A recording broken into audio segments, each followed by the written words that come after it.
Buenas tardes y bienvenidos a este Market Outlook 2025 que les traemos desde Boreal. Ya lo saben, uno de nuestros objetivos en el que creemos firmemente es en que una buena información económica es diferencial para tomar unas buenas decisiones de inversión, y con ese ánimo y con ese objetivo les traemos hoy esta sesión donde haremos una foto fija de cómo está y cuál es nuestra visión del mercado financiero global. Un mercado financiero que, entrados ya en 2025, pues está muy marcado por la llegada de Donald Trump a la presidencia de Estados Unidos, una llegada que ha marcado muchos sectores de la economía mundial, y también un momento donde vemos que los mercados están muy cerca de sus máximos históricos, aupados, entre otras cosas, por el nuevo salto tecnológico y la inteligencia artificial.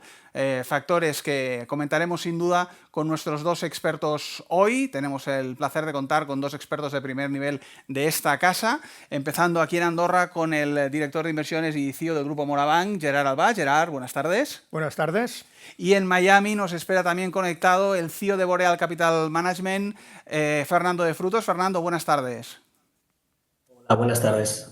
Gracias a los dos por estar con nosotros, y vamos directamente al tema, empezando fijando la mirada en el crecimiento mundial que estamos viviendo, un crecimiento económico mundial, y en qué visión tenéis de cómo le puede afectar a este crecimiento las diferentes condiciones regionales que sin duda tienen un efecto también a nivel global. Gerard. Muy bien. En general creemos que el contexto global es bueno. Creemos que seguirá la economía global con un crecimiento estable. La inflación continuará a la baja, moderándose, y además tenemos el impulso de los bancos centrales recortando tipos. Sí que es verdad que vemos una divergencia muy clara entre lo que es el crecimiento en Estados Unidos versus el resto del mundo, sobre todo Europa y China. En Estados Unidos creemos que un crecimiento sólido se va a mantener, alrededor de un crecimiento del PIB del 2,5%. En Europa el crecimiento mucho más débil, definitivamente por debajo del 1% de la tendencia. Y la razón principal por la que aquí, estando en Europa, vemos esas debilidades en el crecimiento son de dos tipos. Unas son corto plazo cíclicas y otras son estructurales.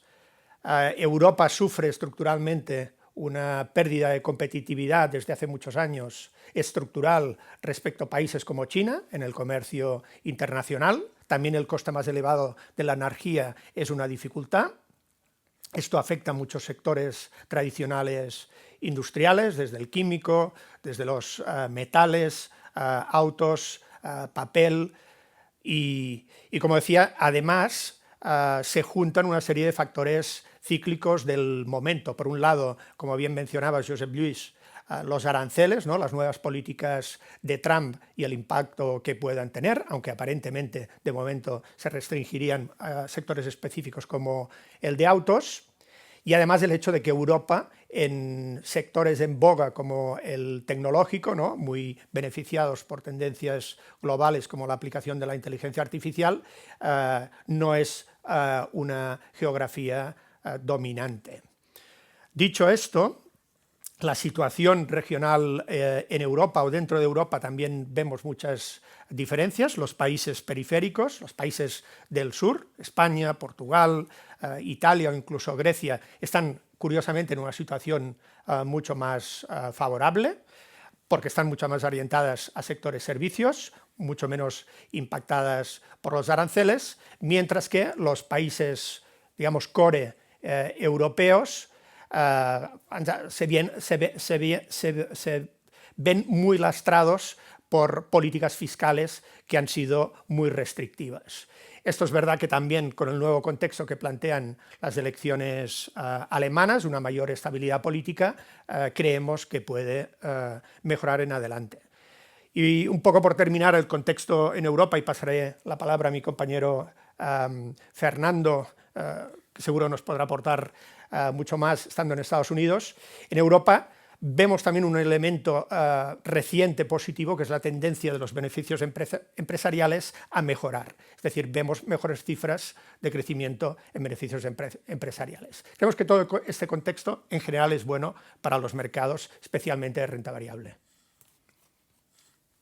Fernando. Sí, gracias. Completar por mi parte Decías, Gerard, que Europa, el crecimiento está afectado por factores cíclicos y estructurales.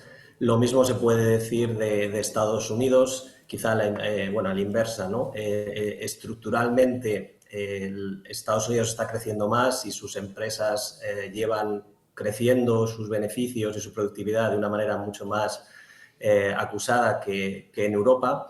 Y además se suma ahora desde el punto de vista cíclico, al menos en el corto plazo, porque quizá habría que, lo que es menos claro es qué va a ocurrir con algunas de las políticas de la nueva administración, cuál va a ser el impacto en el medio y en el largo plazo, pero en el corto plazo estamos hablando de fomentar desregulación, fomentar bajadas de impuestos o por lo menos conseguir extender aquellas que se hicieron hace 8 años, que caducan el año que viene. De tal manera que estamos hablando de digamos, vientos de cola para la economía americana sumados a esa fortaleza estructural y competitiva que, bueno, luego vamos a tocar tema tecnología, pues lleva ayudando a Estados Unidos, ¿no? De tal manera que sí que vemos ese diferencial con Europa, pues bueno, manteniéndose, incluso ensanchándose casi paradójicamente. El mayor riesgo para Estados Unidos, para su crecimiento, viene de fuera de Estados Unidos y también de cómo algunas de las políticas pues, arancelarias y a nivel geopolítico puedan afectar el crecimiento de sus principales socios comerciales como China y Europa, y obviamente Estados Unidos no sería una isla, ¿no? Aunque está relativamente aislado. Vamos, antes, seguimos con este repaso. Antes se me ha pasado decir al principio que si ustedes quieren lanzar alguna pregunta a nuestros expertos, lo pueden hacer vía la herramienta de preguntas de Zoom, y al final esta primera exposición que tenemos preparada con los principales temas, les trasladaremos estas preguntas a nuestros expertos. Vamos con la situación geopolítica. Ya hace bastantes años que decimos que la situación geopolítica no es fácil. Hace 3 años que tenemos una guerra en Ucrania. Ya ha salido ya el tema de la palabra arancelario y toda la intención, al menos, que ya ha marcado Donald Trump en ese sentido. ¿Cómo afectan a los mercados mundiales esta situación geopolítica tan sensible, ¿no? Y cómo eso también puede derivar en afectaciones a nuestras propias inversiones? Bueno, en general, como decía, creemos que el contexto es bastante bueno. Dicho esto, como bien señalas, los principales riesgos, o yo diría que el principal riesgo actualmente es precisamente las políticas arancelarias de la nueva administración americana, definitivamente. Los aranceles tienen dos tipos de impactos. Por un lado, en crecimiento, es decir, está claro que un arancel resta dinero al consumidor, es como un impuesto, con lo cual esto perjudica al consumidor. Y por otro lado, también en el crecimiento, los aranceles generan desconfianza, incertidumbre en la inversión empresarial, en lo que es la inversión en CAPEX. Esos dos factores pueden provocar una desaceleración del crecimiento que antes mencionábamos. Los economistas, el consenso estima que ese impacto en crecimiento puede llegar a ser de un punto sobre el crecimiento del PIB. Hay un segundo elemento importante o impacto, afectación de los aranceles, que es sobre la inflación. Obviamente es un impacto directo en precios a un consumidor americano. Eso se traduce aproximadamente, se estima, depende del nivel de aranceles que finalmente se aplican, que podría llegar a tener un impacto de hasta un 1% de inflación añadida. Ese es el principal riesgo. Como tú bien mencionabas, existe la posibilidad también de que la situación geopolítica en algún momento, aunque no parece que sea hacia donde vamos, se complique. La situación en Ucrania o incluso en Oriente Medio, ¿no? Países involucrados como Rusia e Irán tienen un papel importante en algunas commodities como el petróleo, pero yo creo que ese no es el escenario base. Es difícil medir el impacto económico de una guerra o de un conflicto de ese estilo, pero en general, si se encauza hacia un final, una solución que sea al final de la guerra, creo que eso definitivamente sería una muy buena noticia y además tendría un impacto positivo en mercados porque nos quita una incertidumbre. De estas dos claves, quizá llevamos ya 3 años de guerra en Ucrania. Yo creo que al final todo el mundo se adapta a las situaciones. El tema de los aranceles es más reciente y en Estados Unidos supongo que lo vivís mucho más de cerca, Fernando. No sé si es también riesgo para unos, oportunidades para otros, o cómo lo veis por allí. Bueno, complementando, por dar un paso atrás, la exposición de Gerard, una cosa es la parte de cómo afecta al crecimiento y otra cómo está afectando a los mercados o puede afectar a los mercados. De momento, los mercados están bastante tranquilos en el sentido que están expectantes. Hemos visto una serie de medidas anunciadas de aranceles contra medidas que no, al final no hay una concreción todavía de cómo van a aterrizar las cosas. Hay claramente una táctica negociadora del presidente Trump y cada uno está aquí jugando sus cartas. El mercado está mucho más centrado en el corto plazo en lo que está ocurriendo a nivel de beneficios empresariales y no estamos viendo esta incertidumbre macro generada, o sea, reflejada en lo que son los índices de volatilidad o los diferenciales de crédito. Las condiciones financieras siguen siendo muy favorables. Ahora bien, ¿cómo pueden afectar aranceles? Pues obviamente un impacto difícil de calcular porque dependería mucho de cómo se calibre. Un arancel bajo podría ser algo que el mercado podría asumir, la economía podría asumir. Aranceles muy altos pueden tener efectos disruptivos. No está claro cómo se van a trasladar al cuánta parte del arancel lo asume el importador, para cuánto asume el consumidor, como decía Gerard. Todo esto hasta que no se concretice más, el mercado de momento está esperando y centrado en otras cosas. Quizá ahora cuando hablamos de geopolítica estamos mezclando muchas cosas. Tú comentabas también la guerra en Ucrania. Definitivamente sería un positivo que hubiera una resolución del conflicto. Otra cosa es que sea justa o no justa, pero desde el punto de vista de mercados, de incertidumbre, bajaría. Si se ve como una resolución estable o que pudiera permanecer en el tiempo, sería favorable. Y nosotros, como profesionales de inversión, siempre cuando nos vamos a la gran geopolítica, siempre conviene recordar a los inversores que siempre hay riesgos geopolíticos, los ha habido durante el último siglo. Hemos tenido una guerra fría con un riesgo de enfrentamiento nuclear entre dos grandes potencias. Los mercados y la vida sigue, ¿no? Hay un riesgo de que se materialice alguno de estos riesgos, sí, pero la probabilidad es muy pequeña, ¿no? Y hay que seguir, hay que mirar las inversiones en un horizonte de un plazo de 5 o 10 años, donde a día de hoy seguimos teniendo un entorno geopolítico estable, dentro de que siempre hay algún punto caliente en el planeta. Sigo contigo, Fernando. ¿Cómo afectan las condiciones actuales del mercado, como las valoraciones y los tipos de interés al atractivo de diferentes inversiones, como acciones y bonos pueden ser?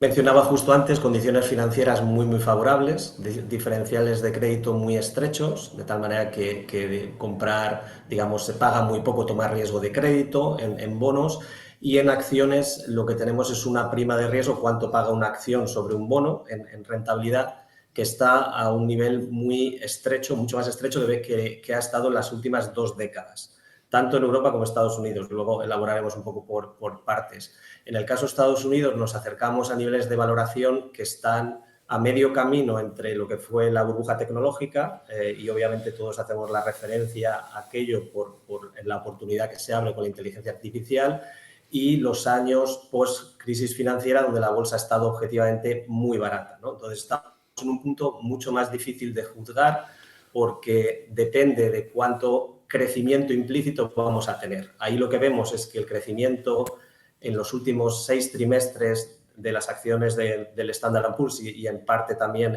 a nivel global hemos visto un repunte de los beneficios. El Standard & Poor's ha cerrado el año con un 10% de subida, tal como están las empresas que han reportado hasta ahora, que es la mayoría, y un 16% el último trimestre. Entonces, bueno, aceleración de beneficios, eso es un soporte de la bolsa. Y luego hay otro soporte, vamos a decir, no un soporte, pero una red, que es la capacidad que tienen los bancos centrales de poder bajar los tipos en caso de emergencia. Que esto no es que apoye las valoraciones actuales, pero sabemos que en caso de que hubiera un deterioro del crecimiento y hubiera un incremento de la aversión al riesgo, tuviéramos estos momentos de pánico, que hay grandes ventas, porque ocurre cualquier imprevisto que no vemos o la actividad se desacelera muy fuertemente, los bancos centrales tienen muchísimo margen para bajar las tasas, más en el caso de Estados Unidos que Europa. Sí, por complementar a lo que dice Fernando, coincido plenamente, ¿no? Yo creo que revalorizaciones en la bolsa. Yo creo que es un contexto bueno, macro, que comentábamos, pero revalorizaciones como las que hemos estado viendo estos últimos 2 años, ¿no? De 20-25%, sobre todo en la bolsa americana, definitivamente creo que no se van a repetir, son anomalías históricas, con lo cual la apreciación que pueda tener el mercado de la bolsa no va a provenir tanto de expansión de múltiplos como se ha producido, o una combinación de expansión de múltiplos y crecimiento de beneficios que comentaba Fernando, sino que creo que se va a limitar más a ese crecimiento de beneficios empresarial que actualmente es muy bueno, ¿no? Que podríamos decir que es más alrededor de un 10%. En cualquier caso, la bolsa americana, yo aquí también haría diferencias, lo que comentábamos al inicio, situaciones muy distintas. La solidez americana se traduce en unos múltiplos de valoración mucho más exigentes. Standard & Poor's está en múltiplos de beneficios, un PER de 22 veces, si excluimos las grandes tecnológicas de 19, pero en cualquier caso es un valor históricamente elevado. Aquí en Europa, en ese sentido, las valoraciones están mucho más baratas. Por ejemplo, el Eurostoxx, el mismo ratio de beneficios está a 13 veces, con lo cual, sector por sector, incluso comparativamente, Europa está más barato, obviamente excluyendo el sector tecnológico, con menos presencia, pero incluso sector por sector nos parece que Europa puede ser una oportunidad en ese entorno. Como mencionaba también Fernando, en renta fija vemos un contexto donde los tipos, sobre todo a medio-largo plazo, se han mantenido altos, incluso con las bajadas de tipos a corto o los cortos por parte de los bancos centrales, que es donde intervienen, con lo cual coincido que la renta fija, sobre todo de buena calidad crediticia, los bonos de gobierno, ofrecen una buena oportunidad para diversificar, para mantener carteras balanceadas con ese efecto de diversificación que siempre nos ha dado los bonos. Vamos con un tema estrella que seguro que mucha gente espera, porque es un ámbito pues, que constantemente nos genera noticias en prensa. Creo que se habla mucho en cenas y conversaciones donde hay temas económicos y financieros, que es el sector tecnológico, liderado en estos últimos meses o años por la inteligencia artificial y por el blockchain. ¿Cómo encajamos eso en nuestra estrategia de inversión y cómo nos posicionamos, Gerard? Sí, totalmente cierto, ¿no? Hemos visto unas revalorizaciones extraordinarias, espectaculares, en todo lo que sean acciones relacionadas con la inteligencia artificial estos últimos años. Yo diría que hasta ahora han sido valores muy centrados en lo que es la actividad de la infraestructura de la IA, ¿no? La capacidad de cálculo, el hardware, para entendernos. Esto probablemente va a seguir. Vemos cifras que las grandes tecnológicas, los hyperscalers, van a invertir, por ejemplo, este año 250 billions en infraestructura tecnológica, con lo cual creemos que eso puede seguir, pero está muy, como comentábamos antes, en el precio, en las valoraciones de estas acciones. Creemos que esos crecimientos de beneficios del 30% que han experimentado estas compañías probablemente a medio plazo van a normalizar a niveles más del 15%, con lo cual esas deberían ser unas expectativas menores respecto a lo que hemos estado viendo. También es verdad que tienen sus riesgos. Hemos visto que el sector de la IA va a tener disrupción. El evento de DeepSeek es un buen ejemplo de algo que muy probablemente vamos a ver los próximos años, disrupción que genera riesgo y volatilidad en riesgos específicos. ¿Dónde creemos que puede estar la oportunidad dentro de la IA? ¿O en qué segmentos? Vemos que probablemente en todo lo que son aplicaciones, la parte más de usabilidad de producto puede ser la siguiente capa, la de aplicación, donde veamos oportunidades de inversión. Para poner un ejemplo, por ejemplo, Uber, la compañía de vehículos, por ejemplo, todo lo que es el vehículo autónomo basado en inteligencia artificial, ese sería el tipo de compañías que creemos que van a seguir beneficiándose digamos, de la innovación de la inteligencia artificial. También, en otro contexto, DeepSeek nos ha enseñado que probablemente hay oportunidades de inversión en inteligencia artificial fuera de Estados Unidos, en China, aunque definitivamente en el contexto actual, digamos por debilidad china, por otras razones como su crisis propia inmobiliaria, pero también los famosos aranceles y el impacto fuerte que sin duda van a tener, creemos que China en este momento probablemente no sea aún una buena opción, o al menos ajustada al riesgo para invertir en inteligencia artificial. Respecto a la segunda parte, ¿no?, la segunda gama de tecnologías, blockchain y lo que son activos digitales, esta sin duda es otra tecnología, otra innovación prometedora.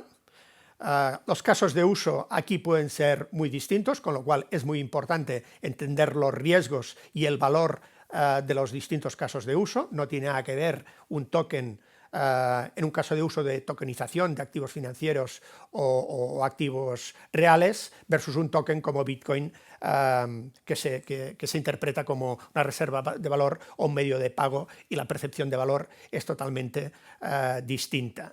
En cualquier caso, desde Moraván, en Andorra especialmente, vemos mucha actividad, mucho interés en activos digitales.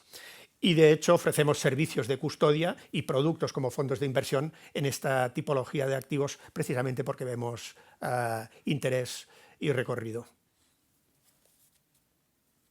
¿Queréis por complementar en cuanto a la parte de comparar con el pasado, que comentaba antes, primas de riesgo, las comparaciones con la burbuja tecnológica son inevitables? Comentaba Gerard que ahora mismo estamos pues, más centrados en la infraestructura o, digamos, la fontanería de la IA, empresas como Nvidia, que podrían ser la comparación, digamos, la historia no se repite pero rima, aquí habría que hacerlo al revés. Hay que matizar en inversa, es decir, no se puede comparar Nvidia a Cisco en gran parte. Nvidia es una empresa, por ejemplo, que se ha subido a distintas olas de transformación digital, ¿no? Se subió al cloud, se subió a las cripto, por ejemplo, y ahora se ha subido a la IA, ¿no? Entonces, es difícil hacer esa comparación de, estamos hablando, esta es una compañía ya que va a ser el antiguo Cisco. Con los beneficios de Internet, pues hemos tardado muchos años hasta ver quiénes han sido los ganadores, al final, quiénes han monetizado Internet, ¿no? Alphabet es un poco la paradoja, era una empresa que no existía en el año 2000 o antes, y que ahora pues, es una de las que más está monetizando esta tecnología. ¿Qué ocurre? Que muchas de estas, o varias de estas empresas grandes tecnológicas, ahora mismo tienen una posición dominante y también están participando de la inteligencia artificial y beneficiándose de ella. Es decir, tienen un punto de partida muy distinto a lo que vivimos con las tecnologías, porque tienen una base de beneficios muy sólida, muy establecida y muchas líneas de negocio, y aparte se abre una nueva línea. Entonces, solo por decir lo complicado que es ver, es difícil adivinar hacia dónde van los mercados, pero adivinar hacia dónde va la tecnología es todavía más difícil, ¿no? Y tendrán que salir habilitadores estilo Oracle, estilo SAP, que van a permitir llevar la IA a las empresas de una manera operacional, ¿no? Y todavía no sabemos cuál de ellas va a ser o si será una empresa que no existe hoy en día, ¿no? Pero sin duda un tema a nivel de atractivo, de transformación tecnológica y capacidad de mejorar la productividad y los beneficios de primerísimo orden, ¿no? Otro campo que en los últimos años ha experimentado un crecimiento sustancial y sensible es el de la inversión en mercados privados. Gerard, ¿cómo estudiamos los perfiles de riesgo y de rentabilidad de estos activos? ¿Por qué son, si es que son un activo interesante hoy en día, y cómo los encajamos en nuestras carteras? Bien, los mercados privados, la realidad es que durante los últimos años se han convertido en un mercado para las empresas en cuanto a financiación, sea deuda o equity, incluso más relevantes que los mercados cotizados, que los mercados públicos y las bolsas, con lo cual es un activo, es una clase de activo importante a considerar en la construcción de una cartera de inversión definitivamente. Eso también lo ha facilitado, es decir, por la parte de producto, los últimos años se ha desarrollado productos que facilitan mucho esa inversión a un cliente de banca privada, no solo al cliente institucional más tradicional como inversor en estos mercados. Los fondos evergreen semilíquidos pues facilitan mucho más añadir esos activos para diversificar en una cartera de una persona física, de un cliente de banca privada.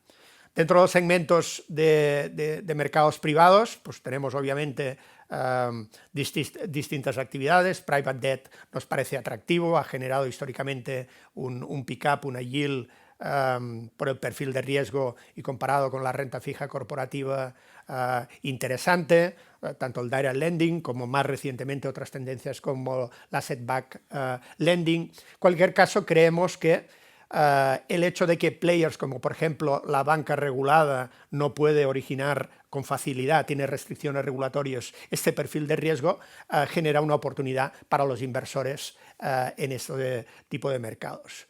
En Morabanc recientemente hemos estado invirtiendo en mercados privados de infraestructuras, es otra área que creemos de mucho futuro e interés, sobre todo en esa nueva posibilidad de invertir a través de productos semilíquidos, lo cual es una novedad para el inversor.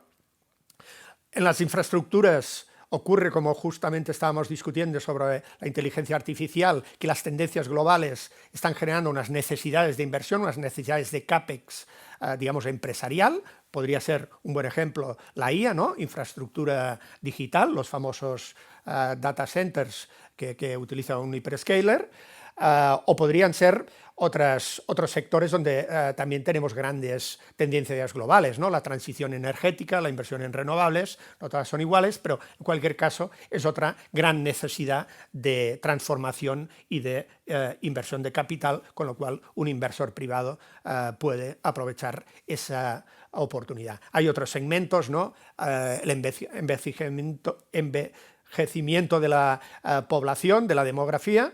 El cambio demográfico provoca la necesidad de nuevos productos y servicios, necesidades de inversión, y ahí definitivamente también vemos oportunidades. Hay otras áreas de transporte, cadena de suministro, también con los cambios globales que hemos estado mencionando a raíz de los cambios geopolíticos, pero definitivamente sí que creemos que los activos en mercados privados son una buena alternativa. Si uno puede permitirse tener cierto grado de no liquidez en sus carteras, el ratio de Sharpe, el perfil de rentabilidad-riesgo de estas inversiones, definitivamente mejora, diversifica una cartera. Fernando.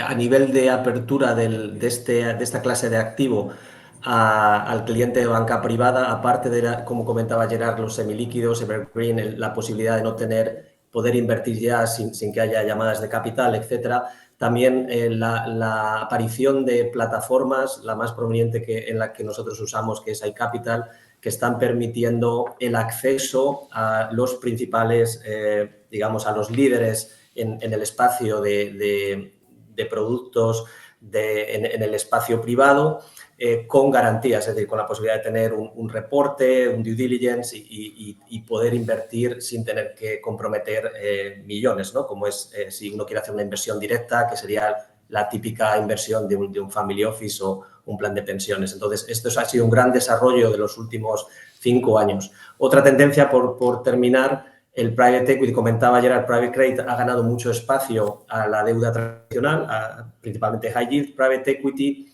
le está costando un poco más precisamente por el buen comportamiento que comentaba antes de Gerard, que han tenido los mercados públicos, o sea, la rentabilidad que han ofrecido las empresas del Standard & Poor's principalmente durante los últimos años, que, digamos, están pues muy por encima de la rentabilidad media, tanto de la bolsa en su conjunto tradicional, histórica, como del private equity, ¿no? Si se produjese un cambio de ciclo, quizá veremos que más adelante vuelve a haber más interés por el private equity, ¿no? Otro tema que hasta no hace mucho copaba interés en todos los medios y al que estábamos muy pendientes era el concepto tipos de interés. Parecía que no había otra cosa. Seguimos poniendo un ojo en las políticas monetarias de los principales bancos centrales. ¿Qué visión tenéis, Gerard? Sí, perspectivas de tipos y bancos centrales. Yo diría en Estados Unidos, seguro que Fernando lo puede complementar mucho mejor, ¿no? Yo la Fed creo que va a esperar porque no tiene necesidad de bajar los tipos de momento. Probablemente esperará sobre todo el efecto de que puedan tener la implementación final de una forma u otra de aranceles, Pero sí que creo que a lo largo del año, probablemente durante la segunda mitad, si se confirma que la inflación está controlada y sigue bajando, que es nuestro escenario central, probablemente veremos más bajadas. Yo creo que incluso dos bajadas de 25 puntos básicos para terminar, pues ahora estamos en el 4,5, en Estados Unidos en el entorno del 4. En Europa, lo comentábamos antes, la situación, digamos, de crecimiento es mucho más débil, es totalmente distinta. Además, la inflación está parece mucho más controlada, alrededor del 2,5, con lo cual ahí nuestras perspectivas serían de bajadas de 75 puntos básicos a partir del 2,75 donde nos encontramos actualmente, o incluso 100 puntos básicos. Creo que el neutral rate que menciona Lagarde del Banco Central Europeo es un buen nivel de equilibrio para pensar dónde nos llevarán los bancos centrales en la situación actual de la economía.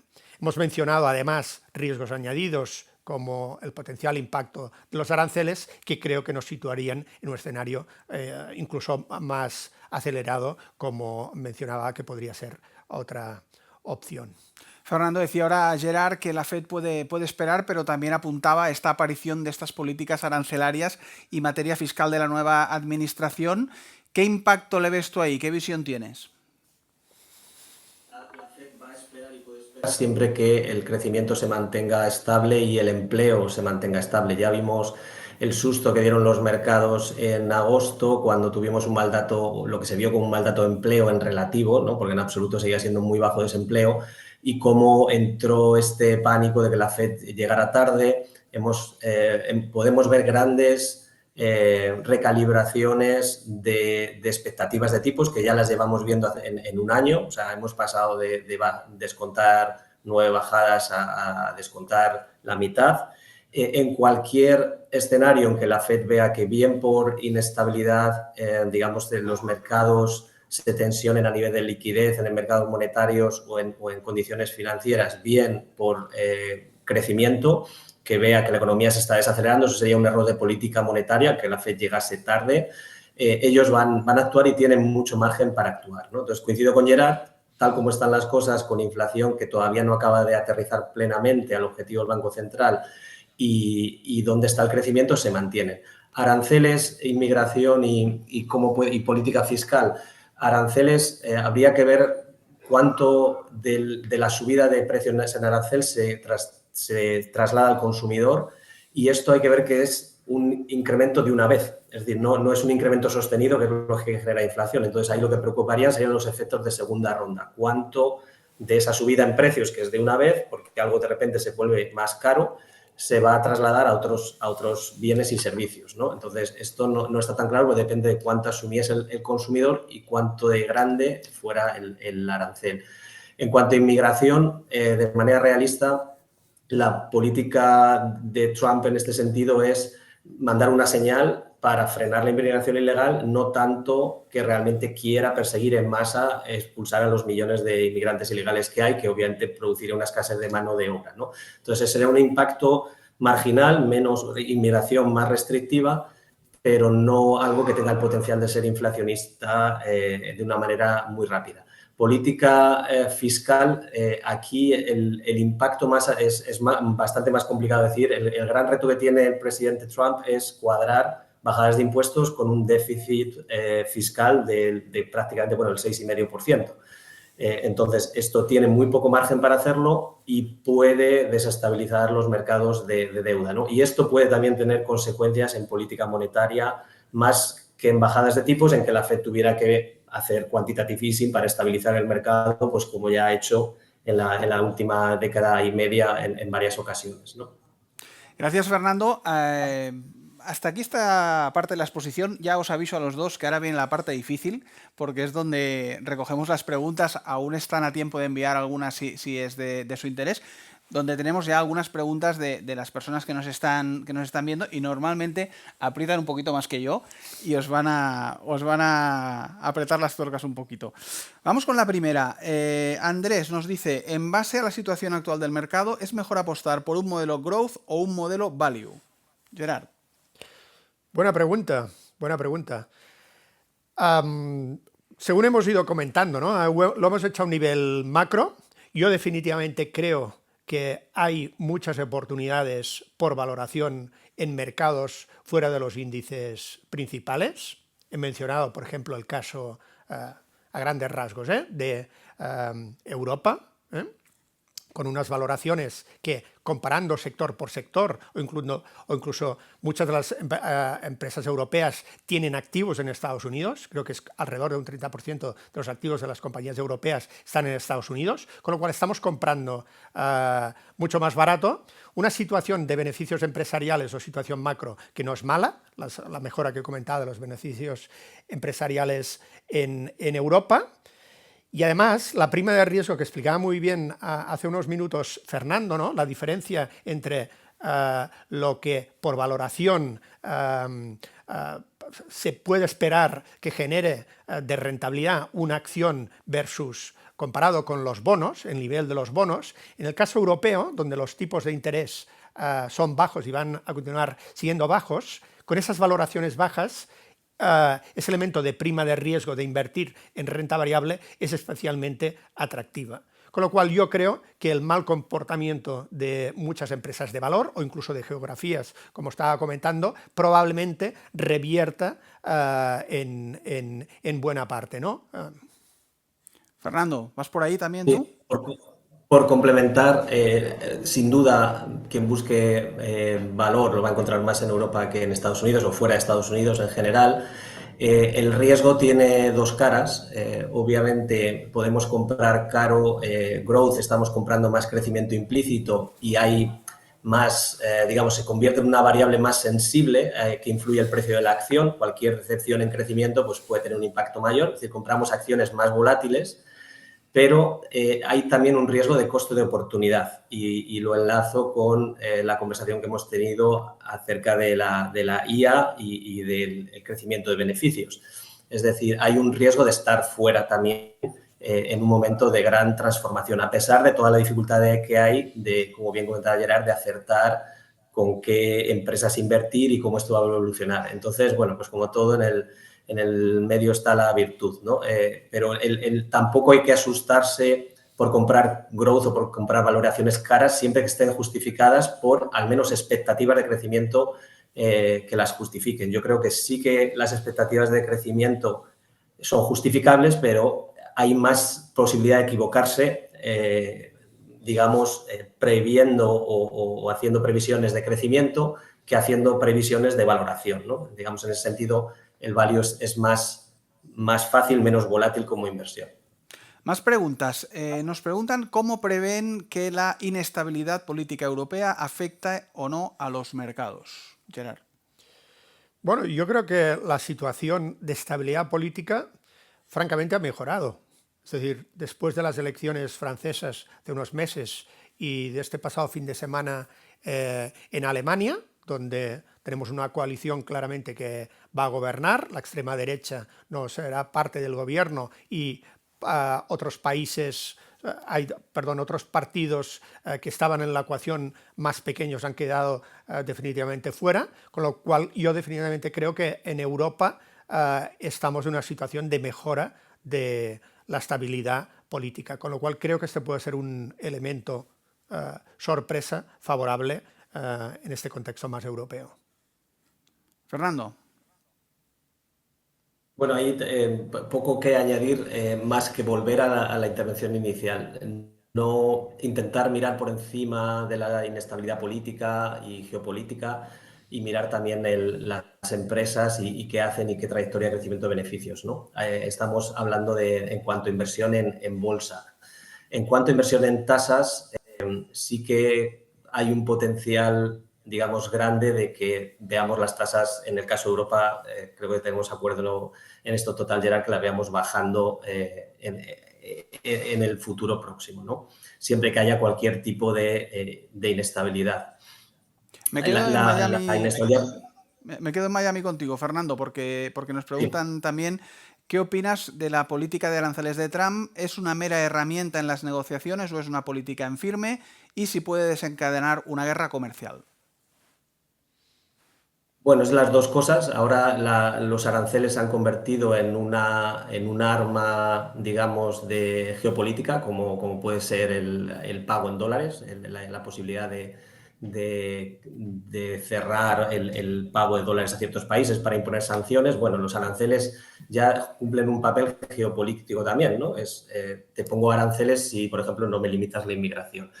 Pero fundamentalmente Trump tiene un mandato electoral y el pueblo americano en ese sentido pues le apoya de mayor producción en Estados Unidos y menores importaciones. Esto hay que matizar que el sector exterior en Estados Unidos es una economía bastante cerrada comparada con la mayoría de las economías desarrolladas. El sector exterior en Estados Unidos es como un 25% del PIB, comparado con un 80 y pico en Alemania.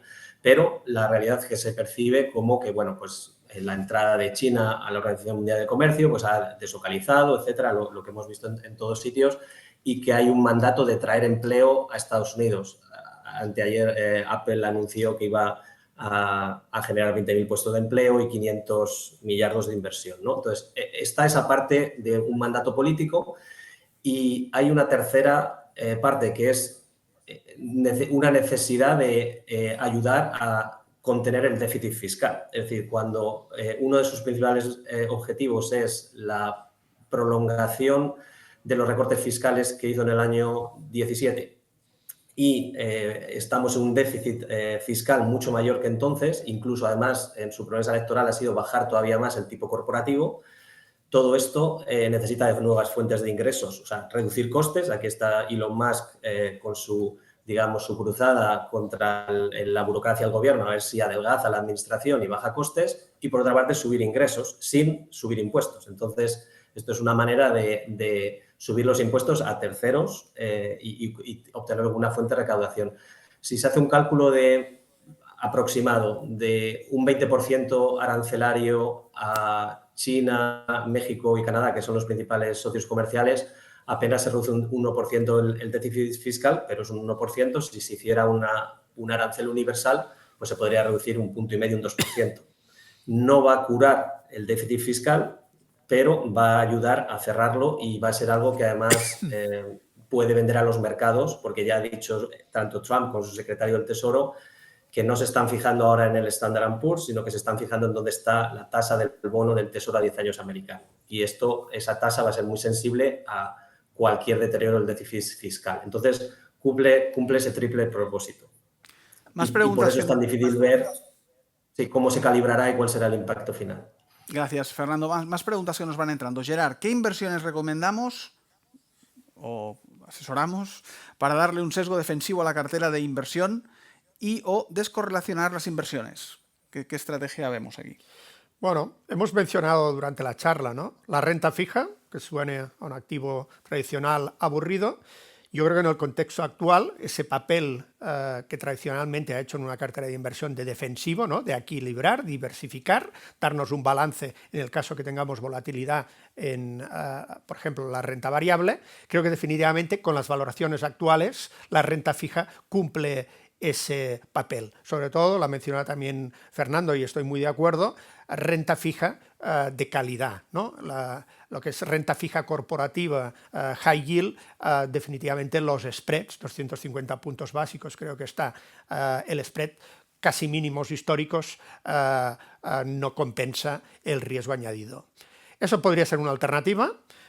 También hemos mencionado los mercados privados, creo que es importante para una cartera patrimonial, familiar a largo plazo, sin necesidades a corto de liquidez, incorporar clases de activos que tienen expectativas de rentabilidad con frecuencia tan altas como la renta variable o los activos con riesgo, pero que en un contexto de cartera nos permiten tener un riesgo agregado menor que sin tener estas oportunidades añadidas. Tenemos una más para cerrar. Sí, adelante, Fernando. No, por complementar ahí el uso también de estrategias asimétricas, coberturas en las carteras que nos protejan de caídas, digamos, protecciones baratas, coberturas baratas que se pueden comprar, sacrificando, digamos, solo una parte pequeña de la subida, ¿no? Esto también es algo que en entornos de mercado de máximos pues sigue siendo algo que tiene mucho sentido. Y además volatilidad baja, ¿no? Con lo cual el coste de esa cobertura está siendo relativamente barato en estos momentos. Pues la última que nos han hecho llegar, ¿cuál es vuestra previsión sobre el euro-dólar? Buena pregunta. Complicada. Bueno, como comentabas antes, sí, mi punto de vista, Fernando, quizá te diría, obviamente la posición de Estados Unidos de la economía es mucho más sólida, tenemos tipos más altos en Estados Unidos. Creo, de todos modos, que esa divergencia entre Europa y Estados Unidos, esa debilidad europea, está, como he ido mencionando, bastante en los precios de los activos, en la renta fija, ¿no? El diferencial de tipos entre el Treasury y el Bund alemán, en las valoraciones de la renta variable, y eso nos puede hacer pensar que el euro en gran parte recoja también ya toda esa información. Luego, mi punto de vista sería que probablemente los niveles actuales del euro puedan ser un equilibrio con riesgo definitivamente a la baja si se materializan escenarios como los que hemos hablado de los aranceles. Fernando, para cerrar. Sí, quizá añadir, como hemos tocado bastante y hay tanto interés con el tema justamente de aranceles, bueno, en este caso aranceles ayudaría a cerrar el déficit por cuenta corriente de Estados Unidos. O sea, si nos vamos un poco a la teoría económica, esto apoyaría el dólar, aparte de los diferenciales de crecimiento. Riesgos, justamente lo que comentaba en cuanto al déficit fiscal, es decir, una incertidumbre acerca de un deterioro súbito o no contenido del déficit fiscal americano podría hacer que el dólar se pusiera en duda, ¿no? También el hecho de que el presidente Trump pueda en algún momento tomar una postura demasiado, vamos a decir, agresiva o favorable acerca de las criptomonedas o a Bitcoin y pudiera hacer un fondo de reserva que debilitara el rol del dólar como consecuencia como divisa de reserva. Esos son también otros factores, pero el puro macro favorece al dólar y, como dice Gerard, en gran parte está puesto en el precio. Habrá que ver cómo los dos bloques económicos a nivel de crecimiento y a nivel de tasas se mueven en los próximos meses. Pues gracias, Fernando, y como decíamos, esta era la última pregunta que recibíamos y aquí pondremos fin a esta charla esclarecedora del panorama financiero y económico que tenemos ahora mismo, que sin duda es muy interesante. Muchísimas gracias, Fernando, un placer escucharte desde Miami. Buenas tardes. Gracias a vosotros y gracias a todos nuestros clientes que se han conectado. Un abrazo, Fernando. Y Gerard, y también un placer escucharte Gracias. desde Andorra en esta conexión muy esclarecedora para ver cómo está yendo el mundo económicamente. Gracias, Gerard. Gracias a vosotros. Y a ustedes también, gracias por seguirnos en este Outlook 2025. Ya saben, desde Boreal tenemos muy claro que tener una buena información es vital para tener buenas decisiones en materias de inversión y por eso seguiremos viéndonos en encuentros como este. Gracias por seguirnos.